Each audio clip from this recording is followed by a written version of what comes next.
What is up, you guys? Welcome to another video with Big Brother D. It's late at night, so I gotta be a little bit quiet tonight. Quiet? Why did I say that? Quiet. I gotta be a little quiet tonight. Anyways, we got a great video topic for the fellas, for the boys, for the guys, the gentlemen. Okay. So I just asked AI. This one's more of a scripted video, but a little bit off the cuff too. But I just asked AI word for word. I said this. I asked, if you were God, what characteristics and traits would you want a future husband or boyfriend to have before you give that man the opportunity to date or marry one of his daughters? This is for my YouTube video on how to be a better man and attract the woman for you. That was my prompt. All right. So it says here, if I were God and I were interviewing a man who wants to date one of my daughters, I would look for 10 different things. So I'm going to title this video something along the lines of 10 things you need as a man in order to attract, retain, and have a successful relationship with, or have the woman of your dreams, the woman for you in your life, okay? I'm going to shorten that. I'm going to condense it. But anyways, number 1, character over charisma. Charisma is great. Charisma can get you in the door, absolutely. But a woman looks for character, right? And not just women, but like in any aspect of life, you need to have a good character. You need to be a good person. You need to be a decent human being. You know what I'm saying? So it specifically talks about someone who has their private life match their public life, you know? Because I think we're all guilty of it, especially social media. But you know, we can post some way online, we can repost certain things, we can kind of show that we're a certain way, but not all of us walk the talk, you know what I'm saying? Like, not all of us do what we say we do or what we say we're going to do, you know what I'm saying? So effectively, for number 1, be congruent and have a good character. Be congruent with the self that you're putting out there, not only to her and displaying to her, because eventually everything reveals itself, right? But even to the world, just be congruent with yourself, be true to who you are. And this even kind of ties in well with my remove the mask video, right? Which I still haven't posted yet, but I'll post that soon. It's a little short video. Anyways, number two, purpose and direction. So I read this a little bit earlier, and it said something along the lines of, it doesn't mean you have to necessarily be where you want to be right now, you know? And some people are going to want the lavish lifestyle right now, and it's like, if you're not there, then you just can't provide that or do that, right? But a good woman, right? A woman who truly loves you is going to be there for you right now, even in your struggle, right? And it's not to say, oh, she's going to be with me in my struggle, like, forever, this and that. Like, no, dude, like, you got to be actively working, like, you know? Like, you can't just be out here eating Cheetos and, you know, scrolling Instagram Reels or, you know, playing video games late at night with the boys. Like, there's a part of you that needs to die, you know, that lazy part of you, that, you know, inconsistent part of you, that irresponsible part of you even, you know? There's a part of you that needs to die when you want to be the man and take that leap of faith, that step forward to become a better man. Because, dude, a woman wants someone who can protect, provide, among other things, but you need to be able to, you know, hold up, let me, brain fog. You need to be able to, like, be attempting. You need to be on the climb, you know, climbing, and have a goal, you know? And I talk about this all the time. We got to have a goal. We got to be disciplined, yada, yada. But we got to be on the climb. We got to have a purpose. So that's number 2, okay? Purpose and direction. Got to have those 2 things. Regardless of a relationship, you got to have those 2 things. Anyways, let's move forward. I digress. Number 3, emotional maturity. My goodness, I learned this recently, to be honest with you. I thought I had this one in check, but I got humbled recently. I'm not going to lie to you guys. Number 3, emotional maturity. So it says here, a man who can regulate his emotions without shutting down or exploding. He doesn't weaponize silence, doesn't run from hard conversations, and doesn't need her to manage his feelings for him. Wow, that's really deep and that's really good. So I'm gonna give you guys a personal example, and this is like truly personal, right? I'm never the type to lash out. I'm a very calm dude. Like, I don't lash out. I'm a very calm, cool, collected dude, whatever you want to call it. But I'm not gonna lie, like I did have this thing, and I sometimes still do it, where I shut down, and it's not like in a mean way, but it's from a place of like, I'd rather come back to the conversation later when myself or my partner have a cooler head. So there's that. And then also, hold up, the silent thing kind of goes incongruent with that, but that's not good either, you know, because it's gonna put your girl in distress, you know, or your wife or whatever it may be. It's gonna put them in distress because they're gonna be like, oh my gosh, like he can't like try to attempt, you know. And I get it, relationships are tough, like it's hard to have conversations, especially in the moment. But from my experience, the best thing you can do as a man is just try to be reassuring. Like, dude, I know the conversation's not easy. I know it's not like ideal. You know, you can be in a moment, in a mood. She can be in a mood and she can be in a moment, you know what I'm saying? But at least give your hand out, you know, put a foot forward, open the bridge of conversation, you know. If it continues to be that way, then, you know, don't shut her out completely. Give her the throw the ball in her court, you know. But, like, give her the opportunity to come back whenever cooler heads, you know, happen. And then you guys can converse about it, talk about it whenever you guys are a little calmer and cooler, you know what I'm saying? Nothing wrong with that. But try not to let it linger for too long, you know? Because, like, dude, girls feel things, man. Girls are emotional, and that's completely normal. That's the most beautiful thing about them, among other things. But got to take care of them. You got to look out for them, that kind of thing. So try not to go silent. This is something I struggled with, and I'm working on it actively. So let's see. Let's get into the next one. That was number 3, emotional maturity. And that is very important. That's like one of your foundations as a guy. Number 4, okay, financial responsibility, not just wealth, is what it says. Not about how much he makes, but how wisely he manages it. What he has, debt, discipline, savings habits, generosity are more telling than income. Okay, so that's great. That's honestly really good. I like that. Dude, you can be the guy making $200K a year. I know people making a bunch of money a year, but there's people that make very little and they're still investing more for their future and saving more and spending it on the right things, making the right money moves with way smaller of a salary than $200,000 or $100,000 a year. And they're doing way better off. But because those people with those higher salaries, not all of them, right? There's exceptions.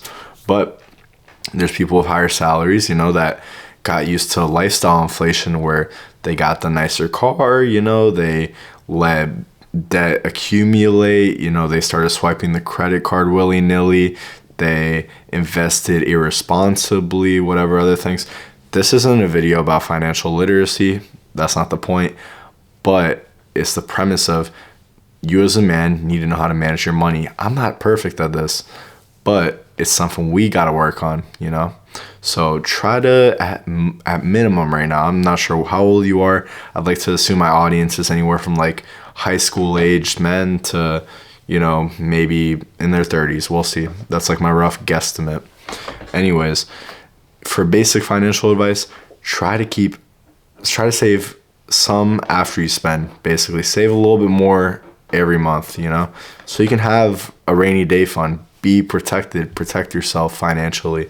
And it's something that will, whenever you have your financial protection and your financial shield and bubble, then you're gonna avoid a lot of relationship trouble, financial arguments, that kind of thing in the future, you know. So being a financially literate guy in a relationship is important, and not even just in a relationship, but just for yourself, you know?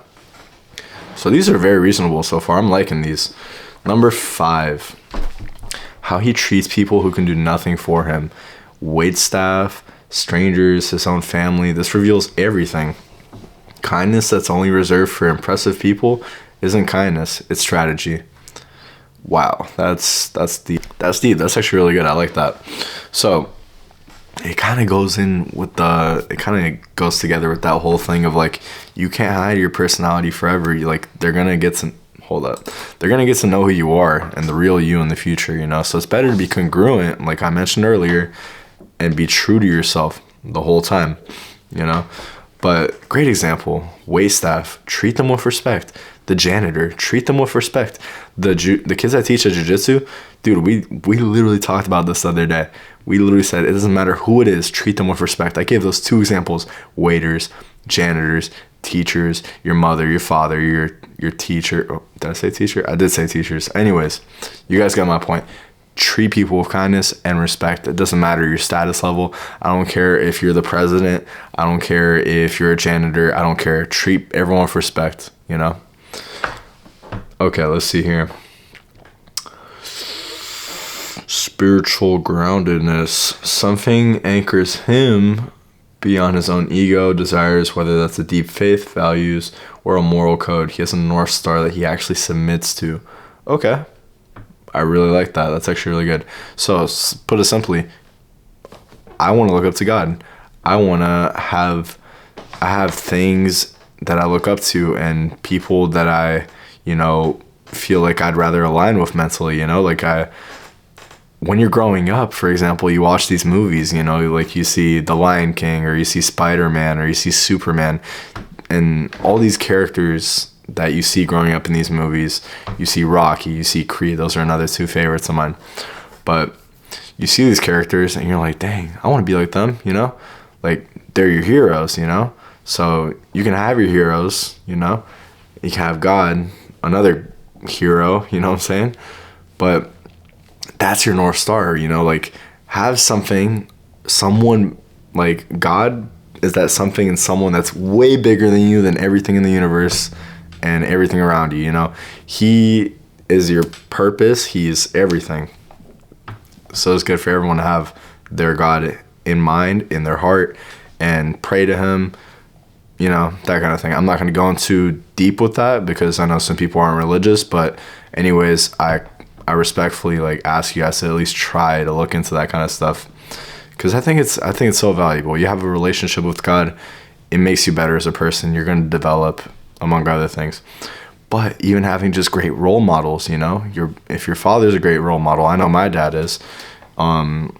If your mom's a great role model, if your uncle's a great role model, whoever it may be, if it's Spider-Man, I don't care, dude. Like, if it's a good role model and you think, man, his character aligns with someone I want to be like, then dude, why not be like that? You know, aspire to do something like that and even be better. You know what I'm saying? It's not a problem to look up to someone at all. So that's actually really good. I like that. Spiritual groundedness, you know. That's number 6. That's spiritual groundedness. So it's more like leaning toward God. But through that example of like, it's good to have someone to look up to, you know what I'm saying? Like, have a moral code is what it's trying to say. All right. Number 7, accountability without excuses. When he's wrong, he says so, fully without redirecting blame. A man who can't own his mistakes cannot lead a household. Dang, that hit me in the chest. I'm not gonna lie to you. I'm defensive. I'm not gonna lie. Like, I'm a fighter. Like, I fight for myself. I fight for what I want. I'm the first one to defend myself. I don't know why that is. Like, there's good and bad about it, right? But like, there's a point in time where it's like, dude, if your partner is calling you out on something, if your mom is calling you out on something, if your dad's calling you out on something, if your friends are calling you out on something, you know what I'm saying? If these are people that truly love you and they're calling you out on something, chances are you need to listen. You know, I'm hard-headed. I'm not gonna lie. Like, I realize this. You know, I'm hard-headed. Like, it's okay. Like, I mess up. You know what I'm saying? Like, it's okay. Like, I don't need to be defensive. Like, these are people that love me. Like, they want the best for me. They want me to be the best I can be. You know what I'm saying? So I gotta stop being stubborn, me personally. But it's even a good thing for you guys. Like, don't be stubborn. There's people in our life that know more than us. There's people in our life that want the best for us, probably better than you even want for yourself and even realize, you know what I'm saying? Like, these are people that truly want the best for us, you know, with the best intentions in their heart and their mind and soul. So please give them the respect. Please give them their flowers. And understand it's not always a defensive thing. I'm saying this from personal experience. I'm a very defensive person. I digress. Let's get into the next one. All right, guys. So, number 8, how he handles pressure. Does he become someone different under stress, fear, failure, or frustration? These things will reveal a man's true nature faster than success ever will. I agree with that wholeheartedly. So that's number 8, how he handles pressure.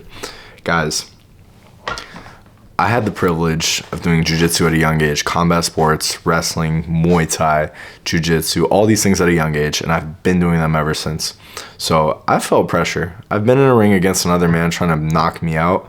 I've been on the mat with another person trying to break my arm, choke me out, beat me, whatever, throw me to the ground, whatever it may be. I've had it all happen to me in jiu-jitsu, wrestling, Muay Thai, all the above. It's very humbling, Every day you get your butt handed to you.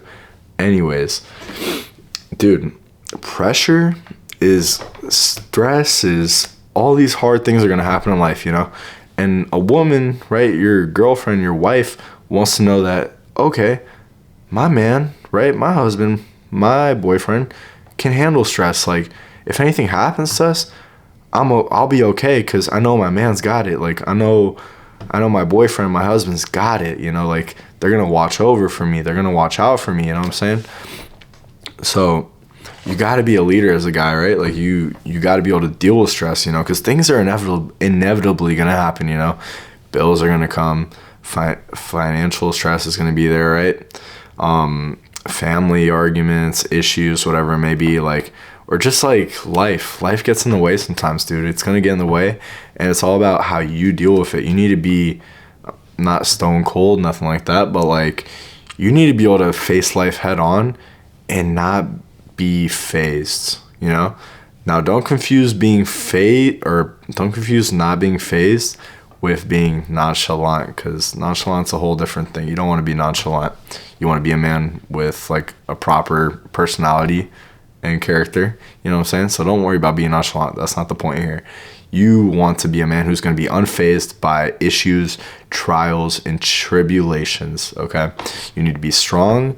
You need to be, physically strong, mentally strong, financially strong. You got to build yourself up as a man so you can be ready for the hard things that are going to come, because inevitably life's going to knock on your door and trouble is going to come, and it's going to be issues. It's going to be hard sometimes. Now, how do you deal with those things? That's for you to find out, but you got to try to deal with it in the most mature way possible, for 1, the most responsible way possible, for 2, and 3, in accordance with how you need to be in a relationship. All right. So that was number 8, how you handle pressure. It's everything. Number 9, protectiveness without control. He makes her feel safe emotionally, physically, and spiritually, but his protection comes from love, not a need to possess or dominate. Wow, that's good. I like that one. So I feel like that's something, and I know we just said protectiveness, right? Number 9, protectiveness without control. So it's not about just being physically safe, which is a great thing. You want to be strong. You want to be able to defend yourself, your woman, your future kids, family, whatever it may be. So be physically strong, be capable as a man, and work out, train a martial art maybe, be disciplined in some sort of combat. That's what I'm trying to say. But it's not just about the physical, it's about the emotional, Protect her emotions, make sure she feels safe.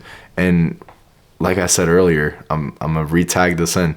You gotta reassure her, because girls need reassurance just as much as we do. Us guys, I don't think you guys understand. If a girl's watching this, we need reassurance too, all right? I'm not gonna lie to you guys. It's very much appreciated. So I know I'm happy when I get reassurance. It's one of the greatest things ever.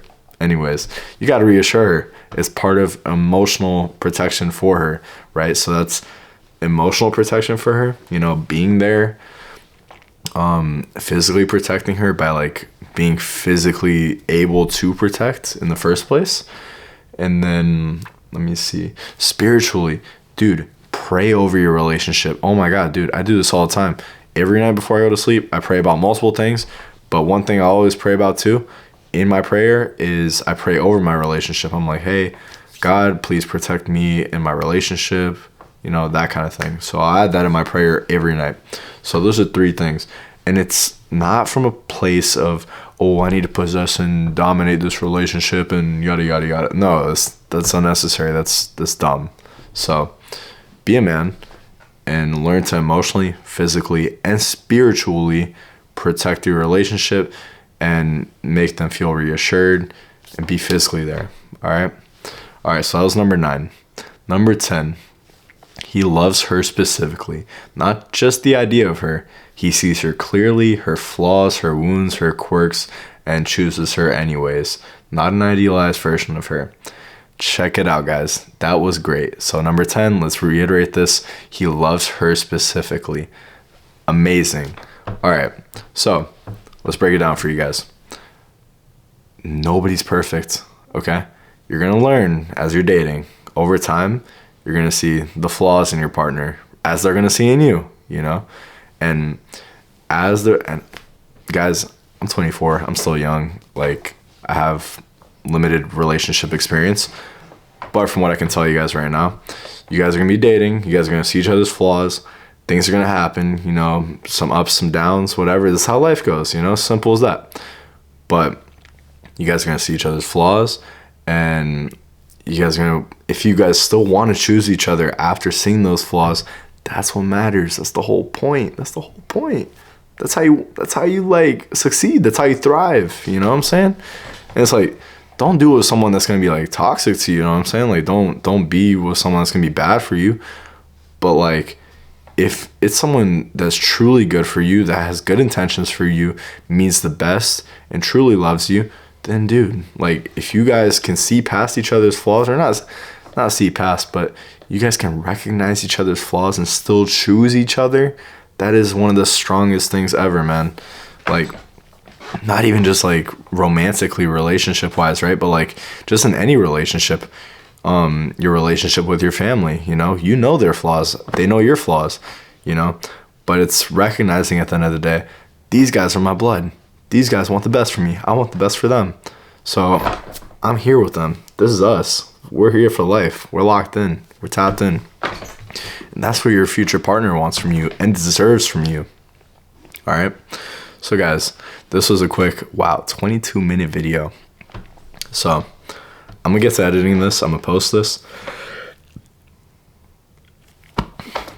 It has sparkling water. I've had the urge to burp. Anyways, I'm not doing that. I'm a classy man. All right. So guys, I'm going to catch you guys in the next video. It's been great. If you guys like topics like this, let me know. But if you guys have a topic or anything you guys would like me to touch on, also let me know. Guys, it's been Big Brother D. I'll catch you guys on the next one. Y'all stay safe, all right? Love. All right, last thing. The bottom line is God wouldn't be looking at your resume. He'd be watching how you move when you think no one's looking.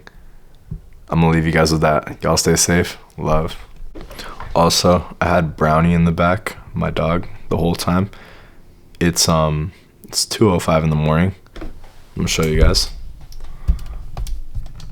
2:05. And bro's asleep. I feel so bad because I was just trying to record this video, but I definitely disturbed him. Anyways, that's all. Love.